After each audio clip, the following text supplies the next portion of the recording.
హరిబాబు గారి గురించి 15 నిమిషాల వాయిస్ రికార్డింగ్ నిజాలా అంటూ ఒక రికార్డింగ్ అయితే నిన్న యూట్యూబ్‌లో వైరల్ అయిపోతుందండి. ఆ 15 నిమిషాలది మొత్తం నేను ప్రతి ఒక్కటి కూడా వాయిస్ విన్నాను. అందులో ఉన్న అసలు నిజం తెలిస్తే మాత్రం షాక్ అవ్వడం అయితే ఖాయం. అసలు నేను 4 నిమిషాలలో అయితే చెప్పేసాను. హరిబాబు గానికైతే ఇద్దరు అన్నయ్యలట అండి. మొత్తం ముగ్గురు వీళ్ళు అన్నదమ్ములు. అక్క చెల్లెలు ఎవ్వరు లేరు. వాళ్ళమ్మ గుణం తెలుస్తేనైతే అసలిగ చెప్పనే వద్దు. నోరిప్పితే బండ బూతులే అంట అండి. ఆ ఇంటి చుట్టుపక్కన వాళ్ళు గూడా అదే చెప్తున్నారు. అండ్ హరిబాబు క్లాస్‌మేట్ వచ్చేసి తన గురించి చెప్పిన నిజాలు ఏంటి అనంటే 10థ్ వరకు సైలెంట్‌గానే ఉండేవాడు. 10థ్ ఇంటర్ తర్వాత గూడా అసలు ఏం తెలవని అమాయకుల్లాగానే నడిచిండు. కానీ ఎఫ్ఐఆర్‌లనేది ఇంటర్ నుంచెలే స్టార్ట్ అయినాయి.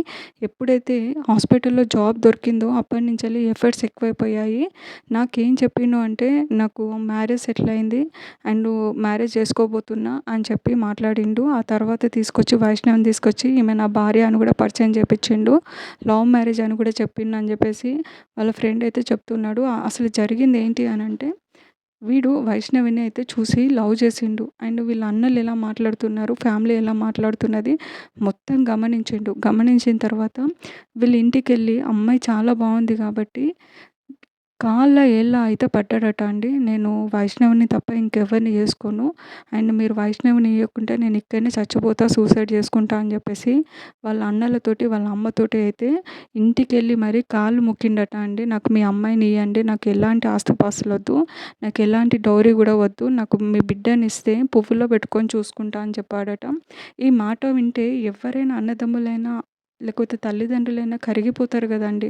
ఆ ఒక్క మాటతోటి వైష్ణవినిచ్చి అయితే పెళ్లి చేశారండి. ఆ తర్వాత జరిగిన స్టోరీ అందరికి తెలిసిందే. ఆ రికార్డింగ్‌లో జరిగింది ఏంటి అనంటే వీనికి పెళ్ళికి ముందే ఆల్రెడీ ఒక అమ్మాయితోటి ఎఫ్ఐఆర్ ఉంది. అది పోలీస్ స్టేషన్ వరకు వెళ్ళి ఎఫ్ఐఆర్ కూడా బుక్ అయిందని చెప్పేసి వైష్ణవికైతే పెళ్లి తర్వాత తెలిసిందండి. ఈ విషయం తెలిసి వాళ్ళ అన్నదమ్ముల్ని అండ్ వాళ్ళ అమ్మ నాన్నలని కూర్చోబెట్టి హరిబాబు గానితోటి గొడవ అయితే జరిగిందండి. ఇంకోసారి ఇలా చేయొద్దు అని చెప్పేసి మాట కూడా తీసుకున్నారట. వాళ్ళ ఫ్రెండ్ చెప్పిన మాట ఏంటి అంటే వాయిస్ రికార్డింగ్‌లో వాడు ఏదున్నా మనసులో పెట్టుకుంటాడు గానీ, బయటికి మాట్లాడడట అండి. అంటే నువ్వు ఎవరైనా వాడిని తిట్టినా, లేకపోతే వాడిని కొట్టినా వాడు మనసులోనే పెట్టుకుంటాడట. కానీ అది ఎప్పుడు తీయాలనో అప్పుడే తీస్తాడని చెప్పేసి క్లియర్‌గా చెప్పారు. ఇక్కడ కూడా జరిగింది అదే. ఎప్పుడైతే వీడిని కూర్చోబెట్టి వీనికి క్లాస్ పీకారో అంటే నువ్వు మంచిగా ఉండు, నా బిడ్డని బాగా చూసుకో, నువ్వు ఎక్కువ చేయొద్దు. ఆ అమ్మాయి గురించి ఏదైతే ఉందో వదిలేసేయి అని చెప్పారో అప్పటినుంచెల్లి స్టార్ట్ చేశాడట అండి వీడు లోపల పెట్టుకోవడము. ఆఖరికి వాళ్ళ బిడ్డనైతే వాళ్ళకి లేకుండా అదే ఇంట్లో చంపేసి వెళ్ళిపోయాడు.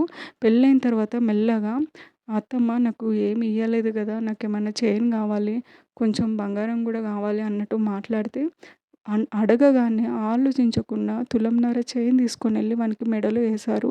వీడు ఇదే అదునుగా ఆలోచించుకొని కట్నం ఏమి ఇయ్యలేదు గదా అన్నట్టు, నాకు కొంత డబ్బు గావాలి. ఏదైనా బిజినెస్ పెట్టుకుంటా అని జెప్పి మాట్లాడితే, ఇల్లు తాకట్టు పెట్టి డబ్బులు గూడా తీసుకొనొచ్చారు అని జెప్పి క్లియర్‌గా చెప్తున్నారు. అండ్ ప్లాట్ గావాలంటే ప్లాట్ దగ్గర గూడా తీసుకొనెళ్లారట. వాళ్ళ అమ్మ, వాళ్ళ అన్నదమ్ములది ఉద్దేశ్యం ఒకటే. మా చెల్లెల్ని బాగా జూసుకోవాలి. ఇటు అమ్మది ఏంటి అంటే, నా బిడ్డని బాగా చూసుకోవాలి. వీడు అడిగింది ఇద్దామన్న ఆలోచనలోనే ఉన్నారు. తర్వాత వీని గుణం అర్థమైపోయింది. వీనికి ఆల్రెడీ ఒక అమ్మాయి ఉంది. వీడి ఆలోచన ఏంటి అనంటే మొత్తం వీళ్ళ దగ్గర నుంచెల్లి ఉన్నదంతా తీసేసుకొని ఆ అమ్మాయితోని వెళ్ళిపోదామన్న ఆలోచనలో ఉన్నాడు. కానీ వెళ్ళేటప్పుడు వీళ్ళు అన్న మాటలన్నీ వీడు గుర్తుపెట్టుకొని, మనసులో పెట్టుకొని ఆ అమ్మాయినైతే చంపేసి పోయిండండి. వీళ్ళు వాయిస్ రికార్డింగ్‌లో మాట్లాడుకున్నది అదే.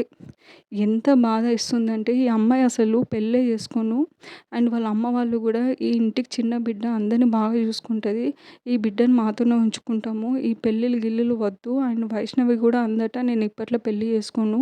25 ఏళ్ల తర్వాత చూద్దాం అన్నట్టు మాట్లాడిందట. కానీ వీడు వేసిన వేషాలు, వీడు మాట్లాడిన మాటల వల్లనే వాళ్ళు కాంప్రమైజ్ అయ్యి అమ్మాయినిచ్చి పెళ్లి చేసుకున్నందుకు ఆ అమ్మాయినే లేకుండా వాళ్ళని నరక యాతన ఇప్పుడు ప్రెజెంట్ వాళ్ళ ఇంట్లో సిట్యుయేషన్ అందరికీ తెలిసిందే. వీనికి ఉరిశిక్ష విధిస్తారా లేదా అనేది అర్థం అవ్వట్లేదు.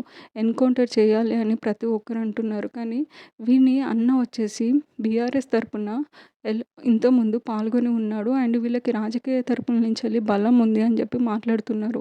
అదేవిధంగా వీనికి ఎలాగైనా బెయిల్ వస్తదా రాదా అనేది అర్థం అవ్వట్లేదు. కానీ వీడియోలో మాత్రం వీనికి బెయిల్ వచ్చే అవకాశం లేదు.